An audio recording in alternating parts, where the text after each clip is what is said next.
Hai teman-teman semua, kembali lagi dengan saya Farah Paramita.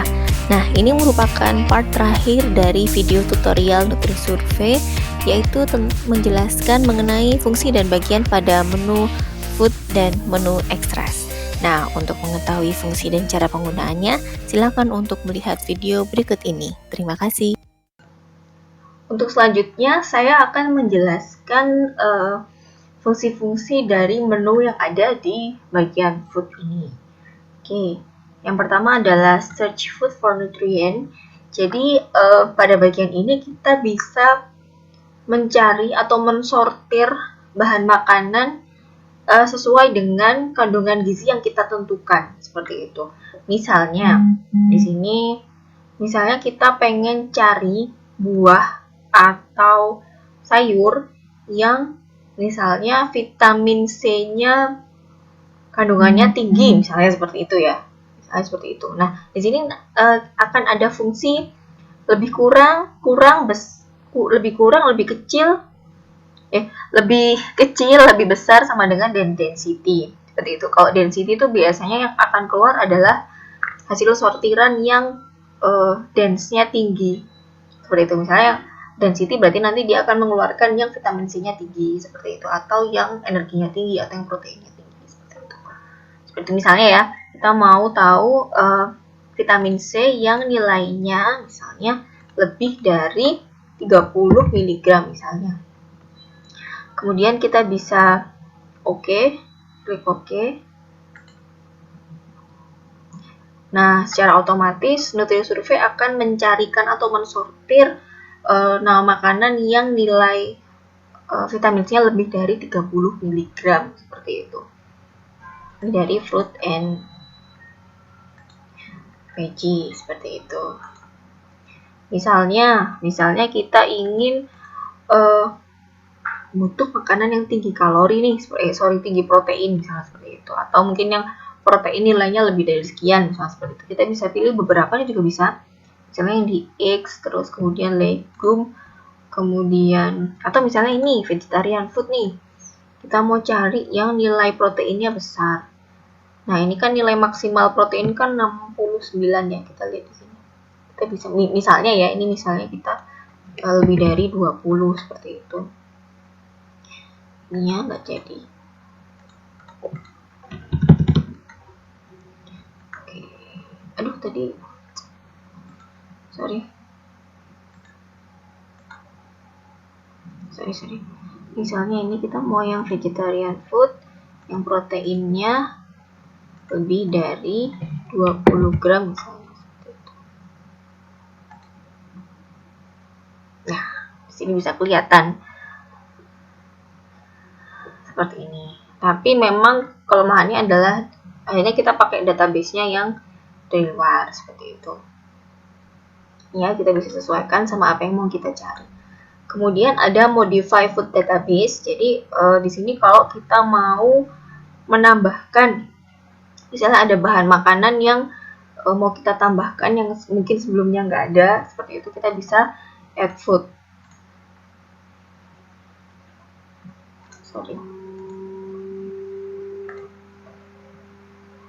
Nah, biasanya kalau kita add food di sini, kita tinggal menuliskan nama bahan makanannya, misalnya XXXX. Boleh kita juga harus tahu berapa nilai energi dan segala macamnya. Ini kita bisa tuliskan di sini, seperti itu. Terus oke.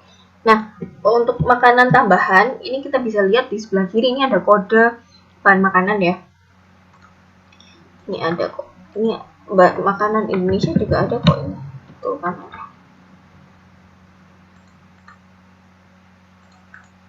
Sini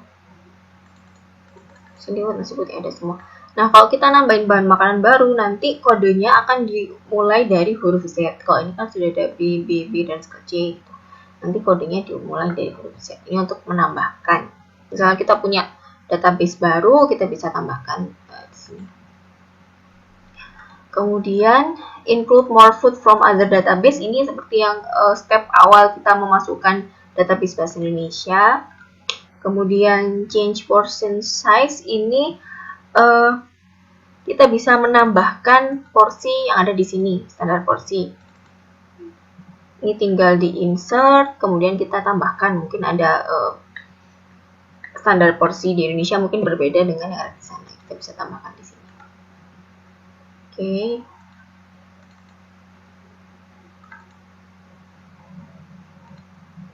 Kemudian save food record as receipt. Nah, ini kalau misalnya teman-teman mau bikin resep tertentu itu juga bisa. Misalnya kita mau bikin misalnya ya di sini kan ada sayur sop nih. Nah, tapi kita nggak tahu nih sayur sop isinya apa saja, atau sayur sop ini yang bukan default kita juga bisa bikin sendiri, atau mungkin ada makanan yang belum ada di dalam database, misalnya apa ya, misalnya sih gado-gado belum ada, kita bisa bikin resepnya gado-gado di sini. Misalnya gado-gado itu isinya apa aja, ada tahu ya misalnya, ada tahu goreng misalnya 50 gram, kemudian gado-gado ada tempenya ya, tempe goreng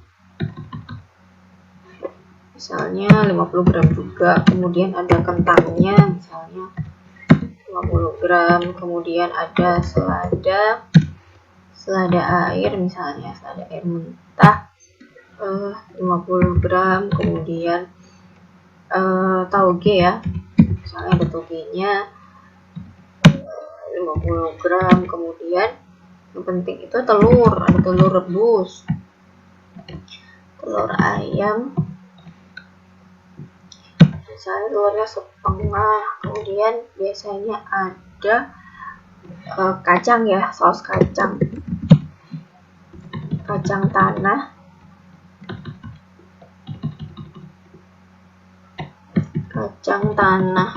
muda tanpa kuning, misalnya ini kacangnya 30 gram. Nah, misalnya seperti ini adalah resep dari gado-gado. Ini kita bisa simpan di save food record as receipt, kemudian ditulis gado-gado. Nah, nanti secara otomatis gado-gado juga akan masuk ke dalam. Nah, masuk kan? Gitu. Tadi kan nggak ada kan ya gado-gado. Jadi ada. Gitu. Kemudian ada juga change receipt. Ini kalau kita mau merubah ya, misalnya gado-gado ini tadi, misalnya mau ditambahin sesuatu bisa di sini. Add, misalnya ditambahin apa ya, wortel gitu, atau carrot lah, nggak ada wortel. Nah, di sini berapa gram? Misalnya 30 gram. Seperti itu, terus di save. Jadi nanti otomatis si carrotnya tuh akan masuk ke dalam resep. Kemudian save food in a file, ini untuk save ya. Kemudian import, kalau misalnya ada file dari yang dulu-dulu itu bisa diimport masuk ke dalam file ini, seperti itu. Kemudian extras, ini ada option. Option ini biasanya untuk pengaturan printout. Jadi kalau teman-teman lihat yang di Word itu, kan isinya cuma 2, energi sama karbohidrat. Nah, itu nanti teman-teman bisa custom, tapi cuma 2 memang, seperti itu. Kemudian unit energinya mau pakai apa, mau kilokalori atau pakai kilojoules. Kemudian comparing macronutrient, ini ada calculated, ada fixed value. Kalau calculated ini yang tadi itu loh, kalau di output itu ada rekomendasi. Nah, rekomendasinya itu calculated itu yang berdasarkan hasil perhitungan di NutriSurvey. Kalau fixed value itu dari ketentuan proporsi zat gizinya, seperti itu. Untuk print out, kemudian choose nutrient, ini kita bisa pilih nutrien apa saja yang mau kita tampilkan di bagian tampilan sini. Ini yang pilihannya yang sebelah kiri, ini yang mau kita masukin. Jadi kalau mau kita masukin di sini tinggal di drag aja. Nah, nanti masuk. Atau kalau nggak mau tinggal di drag balik gitu. Atau di sini juga ada beberapa pilihan, ada main nutrient, ada fat. Kalau teman-teman mau menganalisis lemaknya, macam-macam lemaknya, atau asam amino, ya yang macam-macam itu, vitamin, mineral, atau semuanya, itu terserah, bisa dimasukkan ke sini ya. Silakan sesuaikan dengan kebutuhan. Kemudian read and change recommendation. Ini ya recommendationnya ini ada RDA, ada WHO, FAO, ada DGE 2000 dan segala macam. Cuman ini memang tidak ada di tempat kita ya. Tapi ini bisa di bisa diedit gitu. Dan bisa ditambahkan. Misalnya di sini ada on recommendation, misalnya AKG untuk anak, misalnya di sini kita bisa tambahkan juga sendiri seperti itu. Oke. Kemudian modification of nutrient description. Nah, ini deskripsinya bisa kita ubah atau decimal pointnya kita ubah. Gitu. Misalnya energi kita mau pakai bahasa Indonesia, ini juga bisa diganti seperti itu. Misalnya ini, nah tulisannya energi pakai bahasa Indonesia itu bisa diganti. Headingnya juga bisa kita ganti pakai misalnya bahasa Indonesia, ini kita bisa tuliskan makan pagi seperti itu. Kalau mau balik tinggal di reset aja, nanti balik ke original setting gitu. Kemudian activities for energy requirement, ini kan tadi untuk di perhitungan itu sudah ada energinya ya. Ini juga bisa kita ubah atau kita modifikasi. Kemudian food for this food supply, ini juga bisa kita isi sendiri sesuai dengan yang kita harapkan. Misalnya di sini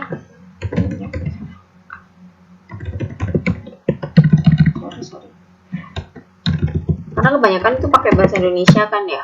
Nah, ini kita bisa pilih misalnya seperti itu.